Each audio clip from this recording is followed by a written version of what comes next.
Liam Kavanagh, at just 19, became the youngest drug kingpin in Liverpool's history, building an empire that thrived on fear, betrayal, and bloodshed.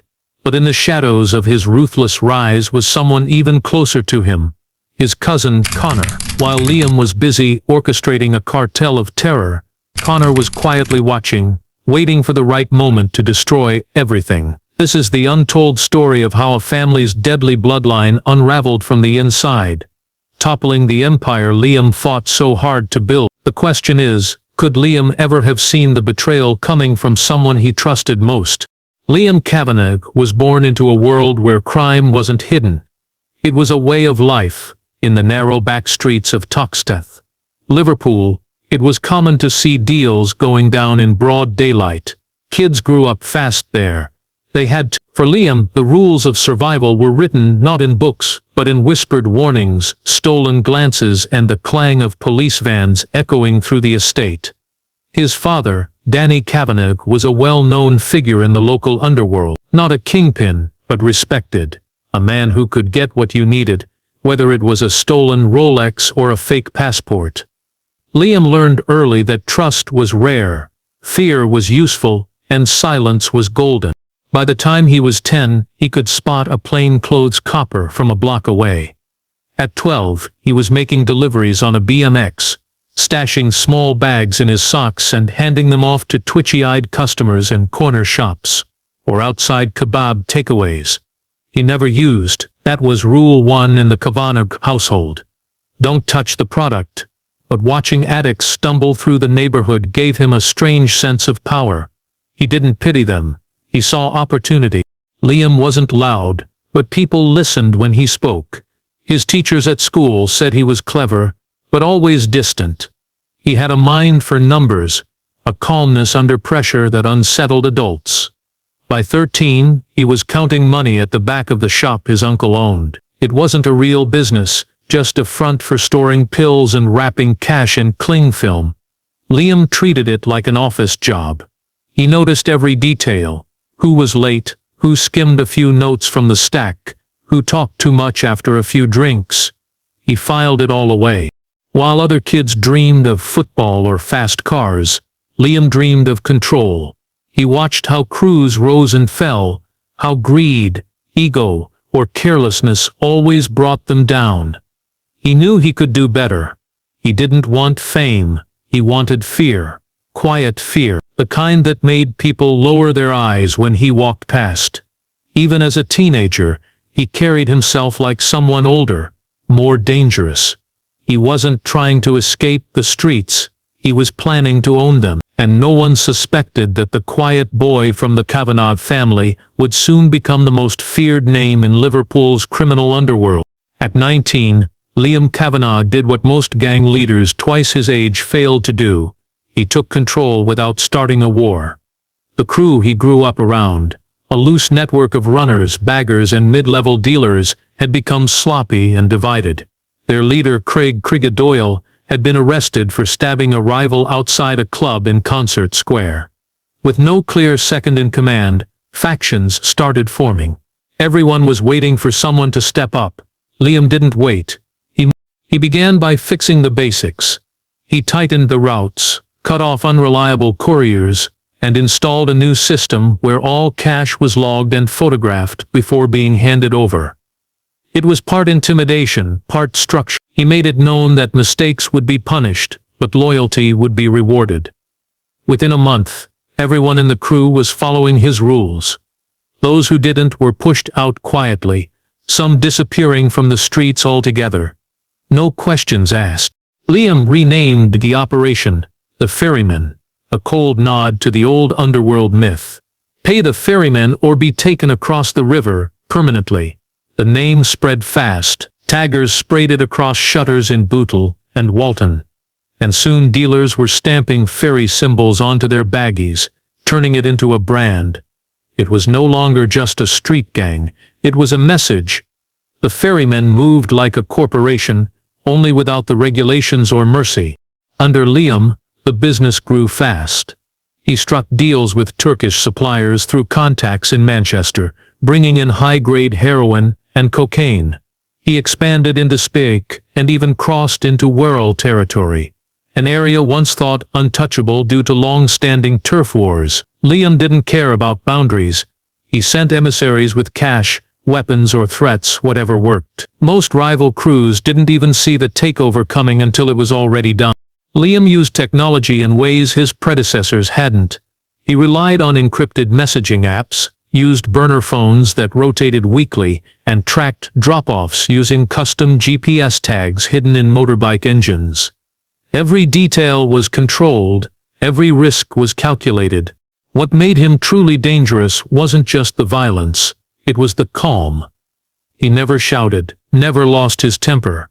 He could discuss drug weights, routes, and execution orders in the same tone someone might use to order a sandwich. It was unsettling. It made people follow him out of fear, yes, but also because they believed he knew exactly what he was doing. And at 19 he did. Liam Kavanagh had become the youngest drug boss in Merseyside history. But he was only getting started. Liam Kavanagh understood that fear was more effective than loyalty. Money could buy cooperation, but fear guaranteed silence. As his empire grew, so did the brutality behind it. He didn't just enforce rules, he made examples. When a courier misplaced £4,000 during a routine handoff, Liam didn't shout. He didn't argue. He sent 2 enforcers with a blowtorch and a hammer. The boy's hand was shattered, and photos of the aftermath were sent around the crew. No one ever misplaced money again. Violence became a language. It was how Liam communicated warnings, resolved disputes, and reminded everyone who was in charge. He didn't use it for show. It was strategic, deliberate, and cold. Rivals who crossed into ferryman territory vanished without explanation. Their families were warned not to ask questions. Police found bodies in abandoned warehouses, alleys, even one buried in concrete at a construction site. No witnesses, no trails, just messages. One of Liam's most feared tactics was psychological warfare. A dealer suspected of skimming profits was forced to live in a flat bugged with hidden cameras and speakers. For 2 weeks, Liam had his men play random sounds, doors slamming, footsteps breathing. The dealer thought he was losing his mind. Then one night, the speakers went silent and the flat door was kicked in. He was beaten and dumped in front of his mother's house with a note tied around his neck. You were being watched the whole time. Word spread quickly. The ferrymen weren't just dealers. They were a shadow force. They knew where you lived, what your kids looked like, and how to make you disappear. Their symbol, a small black ferry, started appearing not just on drugs, but etched into walls, carved into pub tables, even tattooed on the necks of lieutenants. It was a warning to outsiders. This area is spoken for. Liam encouraged paranoia. He made his own people suspicious of each other, rotating roles so no one stayed in the same position too long. Loyalty was a revolving door, and betrayal was met with silence and swift consequences. Even his top lieutenants didn't know his full movements. He kept circles tight, conversations shorter, and trust to an absolute minimum. He wasn't just building a gang. He was creating a climate of fear so thick that even those closest to him never truly felt safe. And that's how he wanted it. Liam didn't aim to be loved or even respected. He wanted to be feared, absolutely and without question. And in Liverpool, Liam Kavanagh was always looking for ways to expand his empire. And one of his most cunning moves was into the world of addiction recovery. It might sound strange, but where there was addiction, there was money. He saw an opportunity in the fake rehab clinics popping up across the country, places that claimed to help addicts get clean but were little more than fronts for drug dealers. Liam set up several clinics across Liverpool and the surrounding areas, registering them as charities to avoid suspicion. The buildings looked legitimate, clean waiting rooms, professional-looking staff, and pamphlets promising support and a new start. Families desperate to help loved ones signed up, trusting these places with their most vulnerable. But behind closed doors, the truth was very different. The clinics acted as controlled environments where addicts were kept hooked on Liam's drugs. Instead of treatment, Many patients were given drugs laced with chemicals to keep them dependent. Doctors and nurses were either fake or paid off. Instead of recovery, the clinics became revolving doors, cycling addicts back into Liam's supply chain, ensuring a steady, repeat customer base. The money flowed both ways. The clinics were perfect for laundering drug money, too. Cash donations, government grants and insurance payments all came in, then disappeared through complex accounting that made it nearly impossible for outsiders to follow the trail. Liam used this to funnel profits back into his operations, buying weapons, bribes and new shipments without raising eyebrows. The scheme was clever, but it wasn't just about money. Liam used the clinics as a shield, a way to polish his image. He hired a few local celebrities and politicians for appearances, and the media caught wind of a Liverpool businessman giving back to the community. Some even nominated him for local awards. It was a perfect cover. No one expected the ruthless drug lord behind the charity facade. Families believed their loved ones were safe, unaware they were trapped in a cycle of abuse. Addicts who tried to leave or expose the truth disappeared quickly, either sent back to the streets or worse. The fake rehab clinics became a cornerstone of Liam's operation, part business, part prison, part propaganda machine. It was a new level of cruelty, profiting from destruction while pretending to offer hope. The darker side of addiction wasn't just on the streets anymore. It was hidden behind white walls, clean floors, and smiling faces. And Liam Kavanagh controlled it all. Liam Kavanagh knew that in the world of crime, the law was both an obstacle and an opportunity. While his operation was growing, so was the risk of getting caught. It wasn't just the police he had to worry about. It was the constant threat of informants, leaks and weak links within his own crew. So he did what every intelligent criminal does. He built a legal shield around himself. But unlike most street-level dealers who simply hired expensive lawyers, Liam took it to a new level. He turned the legal system into an asset, a weapon to protect his empire. He carefully selected a handful of solicitors, some with connections to the police, others with a history of bending the law to their will. He paid them handsomely to act as his personal legal army. These weren't just lawyers, they were fixers. They ensured that his businesses remained untouched. His name stayed clean, and any arrests or raids that did happen were immediately handled with finesse. They knew how to manipulate evidence, push cases into delays, and keep his criminal activities hidden behind a web of paperwork. But the most crucial players in Liam's legal operation were the corrupt officers on the inside. For every police officer who was genuinely trying to catch him, Liam had one who was on his payroll, willing to look the other way or worse, feed him information. These officers warned him about upcoming raids, gave him heads-ups on investigations, and sometimes even planted false evidence to keep his rivals under suspicion. Liam used these officers to create a level of safety no one had ever seen before. Police raids that should have been disastrous for him were often complete failures, thanks to inside knowledge. He had informants in every division, some planted in the drugs squad itself, feeding him intelligence. When detectives were closing in on a shipment or surveillance operation, Liam knew it within hours. He would redirect shipments, use burner phones to warn key players, and change plans in the blink of an eye. This manipulation of the legal system gave Liam a sense of invincibility.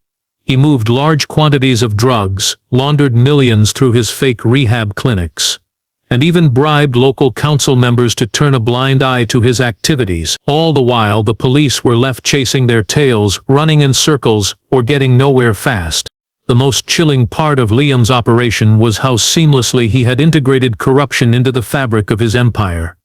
He wasn't just operating outside the law, he had made the law work for him. And as long as the system was blind to his machinations, he felt untouchable. But Liam's arrogance would soon prove to be his greatest mistake, because in the world of crime, nothing lasts forever. Not even a perfectly crafted legal web. Liam Kavanagh's rise to power wasn't just built on brutal tactics and clever one, unpredictable and far more dangerous. It wasn't just the business that bothered Connor, it was the growing body count. The raids, the kidnappings, the beatings. It all started to weigh heavily on him. At first he told himself it was just part of the game, but soon he couldn't ignore the toll it was taking, especially on people he'd known since childhood. That was when he made the decision to reach out to the police. He had contacts inside Merseyside's drug squad, and he'd been quietly feeding them information. The first tip was small, just a few notes about a pending drug drop in a stash house in Kirkdale. But as he saw the police respond quickly, as they intercepted the shipment without Liam even knowing, Connor realized something even more chilling. This was only the beginning. He wasn't just giving them scraps. He was building a case, recording every move, every transaction, every bit of intelligence that could bring Liam down. The danger was immense, but Connor knew there was no going back. His family, his bloodline, was already fractured by Liam's reign of terror. The decision had been made. The police could be his only escape, and for the first time in years Connor began to see a way out. What Liam never knew was that every step he took, every plan he hatched, was being watched. Not by enemies, but by someone who had shared the same blood, the same name, and was slowly, quietly, bringing everything he'd built crashing down. The signs of Liam's empire beginning to unravel were subtle at first. Just small, almost imperceptible mistakes. A late delivery here, an unmarked van spotted outside a stash house there. But as time went on, these errors became harder to ignore. Things started disappearing. Drugs, cash, even people. Dealers who had once been loyal were found missing, often with no trace, and no one dared ask why.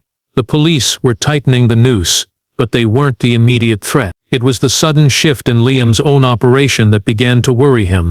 Liam's paranoia deepened. He started questioning his men more, setting up surveillance on even his closest lieutenants. Everyone was a suspect. One of his trusted enforcers, a man named Tommy who had been with him from the very beginning, was seen slipping away from a meeting with a rival gang, something that was completely out of character. When Liam confronted Tommy, the man denied everything. But the seeds of doubt were planted. He began to suspect that his own crew might be turning on him, either to protect themselves or because they were simply getting too nervous about the escalating heat on the operation. But what Liam didn't know was that the real threat wasn't coming from within his ranks. It was coming from Connor. His cousin had been working with the police for months now, feeding them information that was slowly crippling Liam's operations. The police, though, weren't taking any chances. They set up a covert operation, carefully positioning themselves to collect evidence that would finally bring Liam down. For months, they had been watching and listening, gathering intel on drug shipments, meeting locations, and even the money laundering operations through the fake rehab clinics. One day, an unexpected raid rattled Liam's operation. It wasn't just a routine police sweep. It was a targeted attack on one of his primary stash houses, located in a quiet industrial area just outside the city. The police had known exactly where to hit, and by the time Liam's men realized what had happened, it was too late. Evidence was seized, and several of his top lieutenants were arrested. For the first time, Liam felt vulnerable. He was used to being ahead of the game, always one step ahead of the law. But this felt different. The raid was too clean, too precise. The fallout from the raid sent shockwaves through his entire crew. Panic spread. Everyone began looking over their shoulders, wondering who was next. Liam's enemies grew bolder, and his own men grew more fearful. Some even started disappearing, going into hiding, afraid they would be the next to fall. The money was still flowing, but the trust, what little there had been, was now completely gone. Liam, ever the strategist, tried to keep control. He moved the operations underground, using even more secure methods to hide shipments and stash cash. But the fear gnawed at him. There was a mole, he was sure of it. His cousin, Connor, had to be the one feeding the police information. The thought of betrayal stung like a knife in his gut. But Liam couldn't afford to be wrong. Paranoia had become his constant companion. The real turning point, however, came when another shipment, a major consignment of high-grade heroin from Turkey, vanished without a trace. The operation was too well planned to be a simple mistake. Liam realized that someone on the inside had orchestrated it, feeding false information, redirecting the goods, and leaving him exposed. His empire, built on control and secrecy, was crumbling. He'd spent years constructing a web of lies, deceit, and fear, but now the strands were slipping, unraveling one by one. Liam was no longer the unstoppable force he once was. He was surrounded, not by rival gangs or the police, but by whispers of betrayal from within. His empire was collapsing, not because of outside pressure, but because the very people who helped him build it had started to pull it apart. Liam Kavanagh was accustomed to being in control, but as his empire began to splinter, the one thing he couldn't control was the growing realization that his cousin Connor was the one piece of the puzzle that had turned the tide against him. For months, Liam had suspected, but now there was no denying it. Connor's actions, his increasing distance from the operation, and his odd behavior all pointed to the fact that he was feeding the police the very information that had brought down some of Liam's strongest operations. The sting of betrayal was sharper than anything he had ever felt. Family had always been a cornerstone of his plan, but now that foundation was crumbling. Liam's paranoia turned into obsession. He couldn't sleep. Every time he looked at someone in his crew, he saw a potential traitor. Every phone call, every text, every whispered conversation behind closed doors felt like it was happening under his nose, and the more he questioned, the more isolated he became. His ability to trust anyone, even his most loyal men, faded. He had to know for sure who was behind the leak. Connor, for his part, had grown more brazen in his involvement with the police. He knew that time was running out. Liam's empire was teetering on the edge, and if he didn't act fast, he could get caught in the crossfire of his cousin's wrath. But for Connor, the decision to turn on Liam was far from easy. Their shared history weighed heavily on him. They were family, after all. But the violence, the destruction, the countless innocent lives ruined, it was all too much to ignore. Every time he passed a face in the street that he recognized from the old days, he felt the weight of his decisions. And still, the police kept coming, offering him a way out. A way to finally escape the chaos that had been growing around them both. As Liam's suspicions grew, he became increasingly unpredictable. His temper flared at the smallest sign of disloyalty. A botched deal with a rival gang led to a gruesome execution, the body left in the street as a public warning. But instead of strengthening his position, the violence alienated even more people. His men started to feel the strain, and many began slipping away, either out of fear or a quiet wish to escape the madness before it consumed them. Liam knew that if he didn't act soon, the noose around his neck would tighten, and everything he'd built would come crashing down. But there was another problem. He was no longer the sharp, calculating man who had built an empire. His anger clouded his judgment, and his need to find out who was betraying him consumed him entirely. The cracks in his operation were widening, and no matter how hard he tried to patch them, new ones appeared faster than he could mend them. The final straw came when a raid on one of his stash houses resulted in the capture of several high-ranking members of his crew. The police had come with overwhelming force, heavily armed, coordinated, and ready for everything. Liam's reaction was swift, but it was also messy. He had already lost so much trust, power, and control, but now, with this raid, he lost something more crucial: the confidence of the people who had once been loyal to him. His empire was no longer just under attack from the police, it was crumbling from the inside out, torn apart by the very people who had helped him build it. In the quiet moments after the raid, as Liam stood in the wreckage of what was left of his empire, he knew the end was near. The police were closing in, and with Connor's cooperation, they were one step away from bringing him down for good. The dream of being untouchable, of ruling the streets, had turned into a nightmare, and it was only a matter of time before it all came crashing down, leaving nothing but the ruins of his former kingdom. The walls were closing in faster than Liam Kavanagh had ever expected. Despite the growing pressure, he refused to accept defeat. He clung to the hope that he could pull things back together, find the traitor, silence the police, and regain control. But every move he made only seemed to expose him further. His last few meetings with his remaining men had been tense, each one laced with suspicion. The loyalty that had once been so easily commanded was now fractured. Trust, the cornerstone of his entire operation, was all but gone. Liam had built his empire on fear, but now it was fear that was eating away at him. Connor's betrayal had set off a chain reaction. Once the police had enough intel to link the fake rehab clinics to the drug shipments, they moved in with surgical precision. The public didn't know the half of it. The clinics that had once been marketed as saviors were now front-page news, exposed as elaborate fronts for an international drug trafficking operation. The media ran wild with the story. Headlines screamed about Liverpool's most dangerous kingpin and the scandal that shook Merseyside. But to Liam, the worst part was the realization that he was no longer in control of the narrative. He had been the one pulling the strings, the one orchestrating every move, and now he was a puppet caught in his own tangled web. His operations were becoming increasingly vulnerable. In one of the most significant blows to his empire, one of his lieutenants, Darren, turned himself in.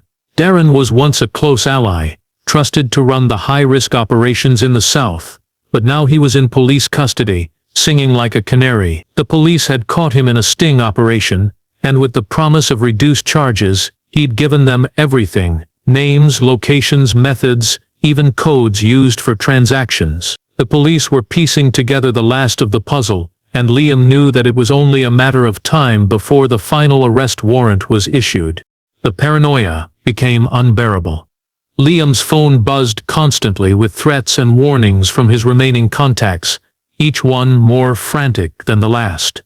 Rumors swirled about betrayals, about witnesses turning, about the inevitable raid, but he kept his cool, knowing that he had to stay one step ahead, or he would fall with everything he'd worked for. In the final weeks of his reign, Liam tried to go underground. He ordered his men to scatter, to lay low, to destroy whatever evidence could still be found. He took up temporary residence in a safe house, his every movement calculated. But even in hiding, he could feel the walls tightening, the clock ticking down to the inevitable day when his empire would crumble. And yet, deep down, despite all the fear and the chaos, there was still a part of him that clung to the belief that he could outsmart them, that he could come back from this. But when the final raid came, it was swift and ruthless. There would be no escape this time. The police had gathered enough to take him down for good. The man who had once ruled Liverpool's streets with fear, precision, and brutality was about to become just another name on a police report. The empire was dead, and Liam Kavanagh, the youngest and deadliest drug kingpin Merseyside had ever seen, was no longer untouchable.